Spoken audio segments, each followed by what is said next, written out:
반갑습니다. 돈쌤입니다. 미국 증시가 작년 같지 않을 거란 얘기, 작년 연말 때부터 얘기를 한 것 같은데, 일단 그렇게 됐습니다. 이렇게 첫 번째 원인은 이제 지금 미국 시장은 그냥 간단합니다. 트럼프가 닥치면 나스닥이 간다, 이거거든요. 일단 트럼프 1기 때는 기대가 없었잖아. 트럼프가 대통령이 됐다고? 진짜? 이런 상황이었잖아요. 그래서 기대감 제로, 거의 걱정이 대부분이었는데, 실제로 열어보니까 시장이 좋아할 만한 것들도 은근히 많고 해서 계속 올라갔던 기억이 있습니다.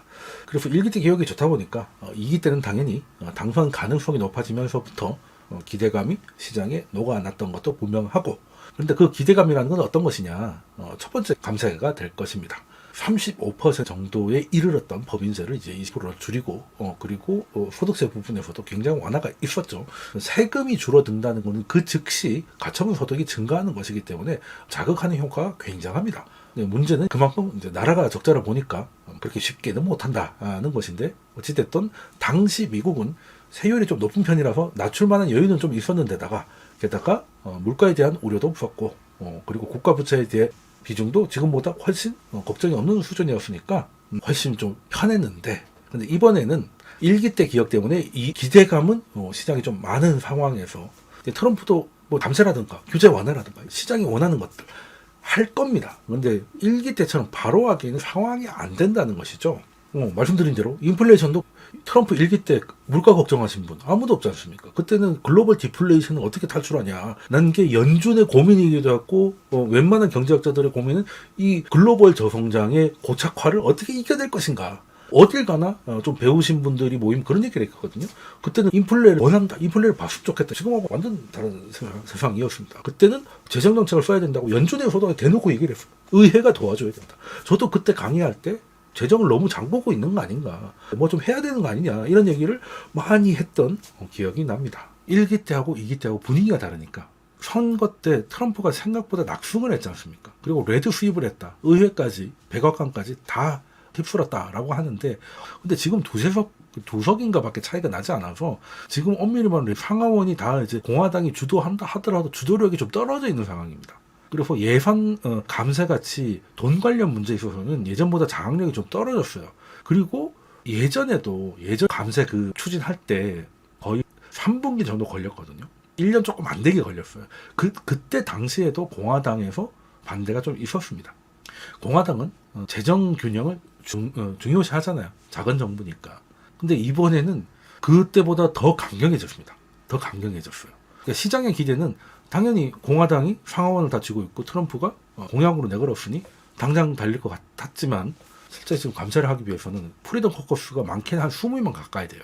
한 19명 정도 되는 걸로 알고 있는데, 그분들 중에 한 3명만 반대를 하면 감세는 더 할 건 고사하고 다시 일몰되고 돌아올 위험도 있습니다. 그렇기 때문에 그 양반들을 설득을 해야 돼요. 그 양반들을. 감세도 좋고 규제 완화 좋고 다 좋은데, 그럼 일단은 내가 덜을 걷어도 나라의 부채가 안 늘어난다고 설득을 하려면 쓰는 게 작아야 되잖아.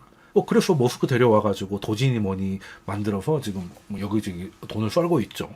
연방교육부 해체를 하고, USAID 이런 것도 그만큼 적자를 덜 보려고 하면 덜 걷는 대신에 덜 써야 되잖아. 그래서 국방비 줄이겠다. 그리고 우리한테 방위비 내라. 나토한테 방위비 높여라. 이게 왜겠습니까? 돈을 걷어와야 돼요. 돈을 걷어와야 세금에서 내가 100만 원 안 받았으니까 딴 데서 내가 100만 원 받아올게. 그럼 되는 거 아니냐, 라고 얘기를 해야 되기 때문에 그런 거예요. 그리고 국방비도 페가서스 같은 경우가 이제 800억 달러 정도 이제 줄이겠다. 그게 딱 법인세를 줄였을 때 줄어드는 비용입니다. 그러니까 국방부가 줄여가지고 요걸 채우겠다. 이렇게 보시면 될 것 같습니다. 이거 공화당하고 협의를 보기 위해서 일단은 긴축을 먼저 하고, 그 다음에 감세를 베센트 장관이 인내가 필요하다 했어요. 그 인내라는 거는 감세를 가장 강력한 부양책이 될 텐데, 감세를 하기 위해서 우리가 좀 긴축을 해야 되니까 좀 맛있게 먹기 위해서 한 반나절 굶어 봅시다 된 거죠. 그런 상황이라고 저는 보고 있어요. 그래서 이게 관세도 마찬가지예요. 국내에서 안 걷으면 딴 데서 걷어야지. 물론 관세도 미국 국민들이 미국 기업들이 내는 거긴 하지만 어쨌든 해외에서 수입되는 거에 다 얹는 거기 때문에 우리 법인세나 소득세하고 성격이 좀 다르긴 하죠. 그런 부분이라고 좀 생각을 좀 해야 될 것 같다라는 부분이고요. 1기 때하고 2기 때는 매크로 분위기가 굉장히 다르다. 물가 레벨, 물가 압력의 레벨, 그리고 국가 부채 비율, 그리고 의회의 구성 뭐 이런 것들이 달라서 우선순위가 1기 때랑 좀 다르다라고 볼 수밖에 없다. 그러니까 1기 때는 8년에 중국을 때리기 위해서 내일 큰일이 있기 때문에 오늘 든든하게 먹고 자자 이런 느낌이었거든요. 그래서 2017년에는 감세를 추진했고 그래서 그걸로 경제가 붐업이 되니까 2018년 7월부터 본격적으로 이제 중국을 때리기 시작했던 거잖아요. 그러면 지금도 그 스토리는 마찬가지예요. 내년에 뭘 하기 위해서 지금도 줄인다. 라고 봐도 좀 될 것 같고 그래서 1기하고 2기는 좀 이렇게 다르다라고 보시면 될 것 같고요. 그래서 근데 지금 시장에서 좀 불편해하는 게 어떤 거냐면 1기 때는 중국을 때리자. 중국의 제조업이 모든 걸 삼키고 있으니까 중국에 대한 관세 그리고 동맹국들도 동참해. 그때는 동맹국들도 좀 당황스럽긴 했지만 중국의 부상을 자신들도 두려워했기 때문에 상당 부분 동조를 했었습니다. 동조를 했었는데 지금 2기 때는 그 동조를 했던 동맹국들에게 먼저 얘기를 하니까 뭐 캐나다랑 먼저 싸우고 뭐 유럽과 싸우고 하는 모습을 보이다 보니까 중국 때린다는 거 아니었어라는 생각을 좀 하게 될 수밖에 없고 그리고 중국도 늘리긴 했다지만 지금까지 트럼프가 중국에 대해서 얘기를 별로 안 하고 있잖아요. 만날 거다 뭐 이런 얘기를 하는데 구체적인 얘기가 없습니다.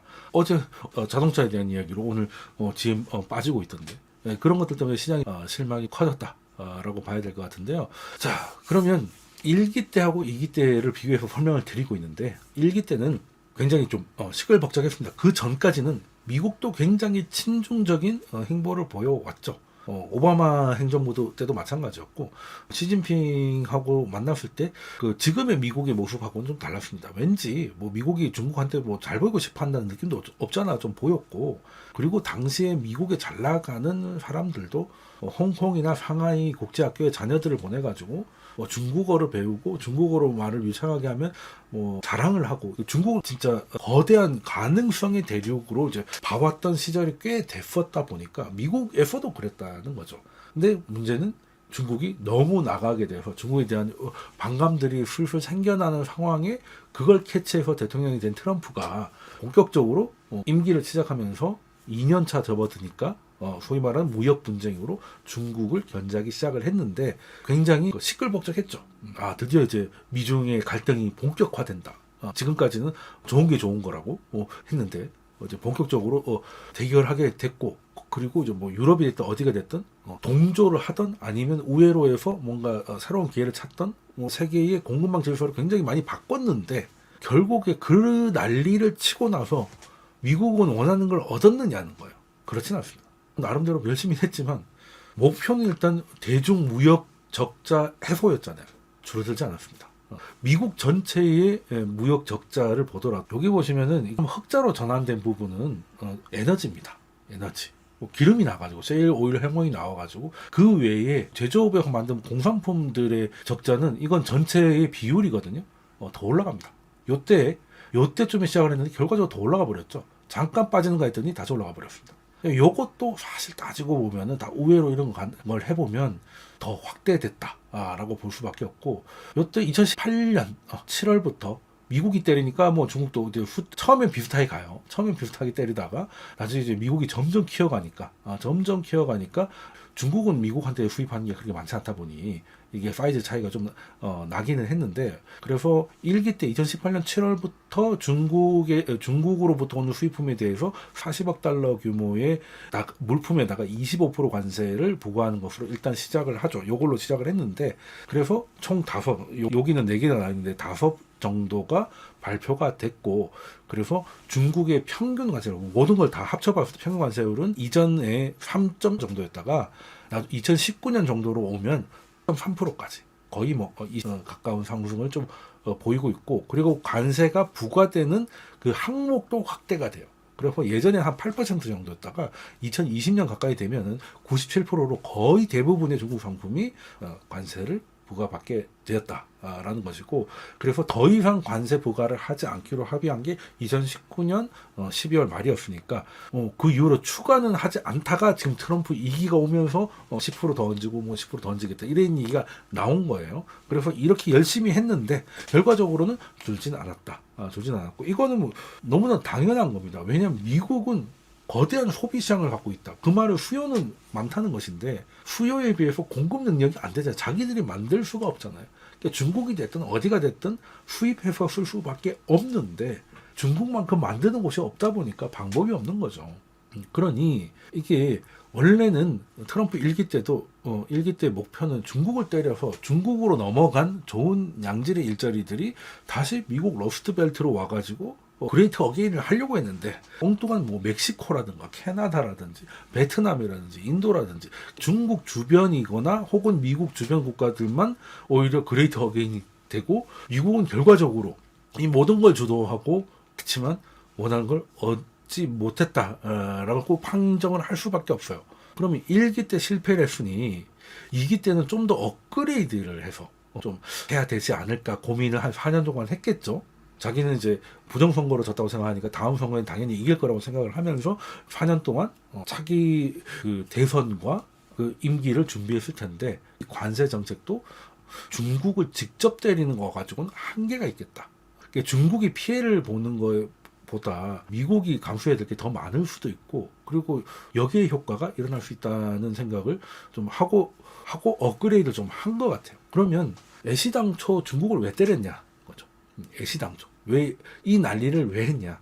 그거는 미국이 지금 현재 좀 위대하지 않으니까 다시 위대해지자고 하는 게 트럼프의 구호지 않습니까? 그럼 위대하지 않은 이유가 제조업이 망가졌기 때문이라고 보는 거죠. 양질의 일자리가 없고, 그리고 특정적으로 좀 쏠리다 보니까 여러 가지 문제들이 좀 발생을 한다는 것이죠. 그러면 이 모든 문제는 미국도 제조업을 좀 부흥을 해야 된다. 그래서 지금은 1기 때는 중국을 때리는 게 목표였다면 지금은 중국을 때리는 것보다 미국으로 데리고 오는 게 핵심이 된 거죠. 근데 미국으로 데리고 오려고 하면 제조업 역량이 되고, 그리고 미국이라는 높은 인건비와 제조업을 하기에는 아직 부족할 수 있는 인프라를 스스로 갖추면서까지 할 수 있는 거대한 제조업 기업이 필요한데 그런 곳을 가지고 있는 데가 유럽, 한국, 대만, 일본 뭐 그 정도입니다. 엄밀히 말하면 미국의 동맹국들이죠. 그러니까 데리고 올 공장이 중국에 있는 공장이 아니라 중국 공장들도 어느 정도 가능은 하겠지만 실질적으로 뭔가 액션을 취하고 할 수 있는 데는 동맹국의 기업들이에요. 우리도 현대가 31조를 투자했습니다. 31조. 31조가 어느 정도냐면 머스크가 기가 상하이 뭐 이런 거 만들지 않습니까? 그런 거 하나 만들면 한 8조 정도 들어간다고 해요. 그럼 31조는 결코 작은 게 아니다. 그래서 트럼프도 굉장히 만족을 했는지 정의선 회장이 이야기하고 있는데 윙크를 3번이나 해주고 하트를 보내주는 표정이 좋지 않습니까? 표정이 좀 그윽합니다. 이제 약간 딸바보 같이 이렇게 보고 있는데 1기 때는 중국만 때리면 될 줄 알았는데 이제 결과적으로 중국뿐만이 아니라 동맹국에게도 뭔가를 해서 제조업을 가지고 와야 된다. 근데 제조업을 미국이 갑자기 한다는 게 지금 1인당 GDP가 7만 8만이 되는 곳에서 지금 우리나라 조선업도 지금 우리나라 인당 GDP가 뭐 3만 4천 달러 정도 되는데 여기서도 안 돼가지고 이 인건비에서도 남는 게 없어서 결국에는 뭐 외국인으로 다 바꿔야 되고 이 난리를 겪고 있지 않습니까? 그런데 2배가 넘어요. 그런 데서 제조업 한다는 거 라고 하면 일단 가능한 기업은 하나겠죠. 인건비가 많이 드니까 사람을 안 쓰면 되겠네. 예, 그러니까 뭐 무인 공장이 가능한 뭐 테슬라 같이 이제 어떻게든 사람을 안 쓰려고 하고 어떻게든 안 쓸 수 있는 기업들, 그리고 그걸 할 수 있는 자본력과 뭐 이런 것들을 가지고 있는 기업들. 그러면 볼 것도 없이 미국 기업은 물론이고 주요 동맹국들의 주요 기업들이 그 대상이 되다 보니까 지금 이제 기업단에서도 이제 올 수밖에 없는. 그러면 방법은 하나입니다. 미국으로 들어오는 거 쉽지 않아요. 쉽지 않아요. 그런데 미국에 들어올 수밖에 없는 이유를 만들어줘야 되잖아. 예전에 그런 거 들어보셨죠? 그 조세 회피처. 소득세나 이런 데가 없는 섬나라 같은 데 있잖아요. 부자들이 국적을 옮겨가지고 세금을 피한다. 뭐 조세 회피에 대해서 뭐 이런저런 다큐멘터리도 많이 보도가 되고 했던 기억이 나실 건데 똑같은 개념입니다. 미국 외에 뭐 중국은 고사하고 미국 동맹국이라고 하더라도 관세를 매겨버리면 미국 안에서 하게 되면 어떻게 보면 미 본토는 조세 회피처가 되는 거죠. 관세 회피처가 되는 거지. 회피할 수 있는 거지. 그럼 여기서 일단 비용을 좀 줄일 수 있는 것이고, 그리고 두 번째, 인건비는 어떻게 못할 겁니다. 인건비는 그렇다고 아무리 뭐 제조업을 살린다 하더라도 미국에서 중국 인건비를 주면서 사람을 쓸 수는 없잖아요. 그러니까 다른 걸 깎아줘야지. 우리나라의 대표적인 기업 보조금이 뭡니까? 지금은 많이 망가졌지만 저렴한 전기요금도 하나의 기업 보조금, 그러니까 보이지 않는 기업 보조금이지 않습니까? 그렇게 비용을 줄여주는, 그 기업할 때 중요한 거 에너지겠죠. 그 유가 낮춰서 기업의 비용도 줄여주고 미국 CPI 줄여주고, 그럼 미국 CPI가 낮은 유가 때문에 잡혀 있으면 연준이 금리 낮춰서 그 금융 비용도 줄일 수 있을 것이고, 이런 것도 다 가능하다는 겁니다. 그리고 한국에서는 안 되는 거 미국에서 가능할 수 있죠. 특히 한국은 규제가 많잖아. 우리나라의 테슬라 FSD가 언제 될까? 그 테슬람들의 꿈인데 미국도 아직 제대로 안 되고 있는 게 한국이 되겠냐? 그런 것들 봤을 때 규제 완화, 저렴한 인건비, 그리고 안에 들어오면 관세 없어. 물론 미국에서 만들어서 미국 외로 보내려고 하면 또 다른 문제가 되겠지만, 그래도 미국 시장, 소비 시장 굉장히 크니까 여기 와서 하기 싫으면 관세 맞아. 이렇게 되는 거죠. 그렇게 만들어 놓고 법인세까지 더 낮춰주면, 지금 애플 본사도 저기 아일랜드 이런 데가 있지 않습니까? 법인세 없는 데로. 그러면 미국도 그러지 말란 법 없죠. 미국의 세금에서 법인세가 차지하고 있는 비용이 그렇게 높지 않습니다. 그래서 법인세를 확 낮춰주면 이것도 하나의 보조금이 되잖아요. 하나의 보조금이 아니고 뭐 대놓고 그 혜택인 것이지. 그럼 인건비 하나만 포기하면, 인건비 이 정도 올라간다고 하면 관세에서 요 정도 상세, 법인세 요 정도 빼줘. 그리고 지금 부가세 문제, 부가세가 나라별로 좀 다르잖아요. 그러면 이제 낮은 부가세를 부과하고 있는 데를 이제 보조금 준다고 해가지고 그걸 또 두드려 패. 그러면 보조금을, 부가세도 하나의 보조금으로 역할을 해서 미국으로 오는 게 또 괜찮게 만들 수 있단 말이죠. 기름값 싸니까 에너지 좀 싸고 이런 식으로 되고, 그리고 뭔가 아이디어가 있으면 해볼 만한 규제 완화. 우리나라에서는 꿈꿀 수 없었던, 특히 정의선 회장 같은 사람이 미국 가서 기업을 하게 되면 한 번도 구경 못하고 말만 들어봤던 고용 유동성, 민주노총이 없는 이런 곳에서 제조업을 해보는 거 한번 해볼만 하지 않을까? 이렇게 트럼프가 지금 만들고 있다는 것이죠. 그렇게 해서 제조업을 가져오겠다는 거예요. 제조업을. 그러다 보니까 그 대상이 이건 제로섬이잖아요. 제로섬이잖아. 그럼 제로섬 대상이 제조업하면 일단 동북아시아에 있는, 근데 중국은 뭐 쉽지 않을, 올 수 있는 것만 올 수 있을 것이고, 일본, 한국, 대만, 그리고 유럽의 독일, 뭐 그 정도의 대상이 되다 보니까 지금은 큰 메이저 동맹국하고 오히려 싸움을 한다. 왜? 채찍질을 하기 위해서 채찍을 높이 들어야 되는 것이죠. 그래서 현대차가 투자를 한다고 하니까 현대차는 이제 관세, 미국에서 만든 거에 대해서는 없을 거다라고 하고, 다음날 미국에서 만들지 않은 차에 대해서는 25% 다 때릴 거다라고 해서 자기 나라 회사인 GM도 지금 멕시코에서 만들어서 올리잖아요. 스텔란티스나 포드나. 그것도 열이 없다는 거예요. 다 돌아오라는 거예요. 다 돌아오라는 거예요. 그렇게 가고 있습니다. 뭐 이건 뭐 다들 아시겠지만, 이거는 1기 때는 그냥 중국만 때리면 될 줄 알았는데 2기 때는 중국만 때려도 될 게 아니다. 중국은 당연히 때려야 되는데, 이건 국가적 레벨의 전략이고, 지금 관세는 분명한 제조업 리쇼어링이다. 오바마 때부터도 뭐 리쇼어링 블라블라 했지만 그때는 그냥 선언에 불과했고요. 이번에는 진짜 당근과 채찍을 골고루 갖춰놓고 지금 달리고 있다.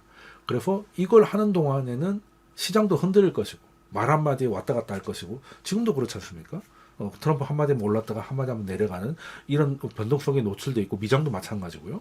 그런 상황, 베센트는 인내하라는 거예요. 이거 잘 되면 우리 감세 갈 거야. 근데 언제 잘 된다는 기준이 얼마인지 모르겠고, 그 시기가 언제인지 모르겠으니까 조금 지금은 깝깝하지만 어찌됐든 좀 힘내해라. 나중에 좋은 날이 올 거야. 그 좋은 날이 3분기에 올지 2분기에 올지 내년에 올지 안 올지 뭐 모르겠습니다만, 그 얘기를 하고 있는 게 아닌가라는 생각을 하고 있고요. 지금은 참 고민이 많은 시기입니다. 장기적인 플랜을 봤을 때 일단 미국으로 자금과 인력이, 특히 일자리가 많이 가고 있는 상황입니다. 만약에 이런 일이 없었고 한국에서 기업을 하기 좋은 활동이 있었다면은 정의선 회장이 11조를 국내에서 투자를 할 수도 있지 않았을까 하는 생각을 할 수밖에 없고요. 그리고 이런 게 한두 개가 아니지 않습니까?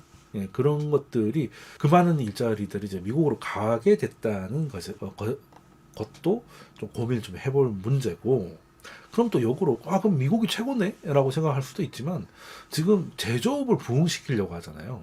그러면 미국이 제조업을 안 하기 때문에 오히려 잘 나가는 기업들이 많아졌다. 그런 데서도 좀 뜻밖의 반응이 좀 나올 수도 있겠다. 그러니까 미국이라는 나라가 가진 산업의 형태가 좀 바뀔 수 있음에 대해서 한번 생각을 해볼 필요가 있겠다. 근데 저는 이게 쉽지 않을 거라고 봐요. 쉽지 않을 거라고 봅니다.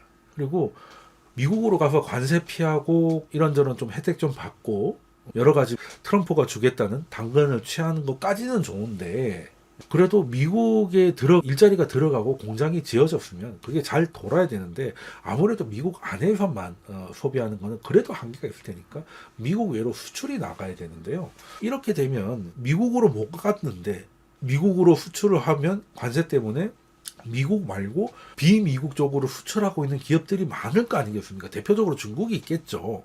그런 기업들하고 싸우려고 하면 가격 경쟁력이 되겠냐? 요것도 문제라는 거예요. 요것도. 그러니까 진짜 미국한테 봐야 되는 거는 당일성은 알겠는데 그게 정말 꽃길일까에 대해서는 너무 낙관적일 수는 없겠다는 생각을 하고 있고요. 그래서 기업가들이 물론 뭐 현대기아 정도 된다면 어차피 미국에 진출을 좀 해서 미국 시장을 또 확대를 해야 되고, 물론 뭐 테슬라도 있고 하지만 그래도 테슬라나 뭐 비아디 정도를 제외하면 그래도 기존의 오토메이커 중에서는 전기차를 좀 하는 쪽에 속하니까 한번 미국 시장을 적극적으로 한번 공략을 해보자. 특히 현대 같은 경우는 고민이 별로 없는 게 중국이 쫄딱 망해버렸잖아요.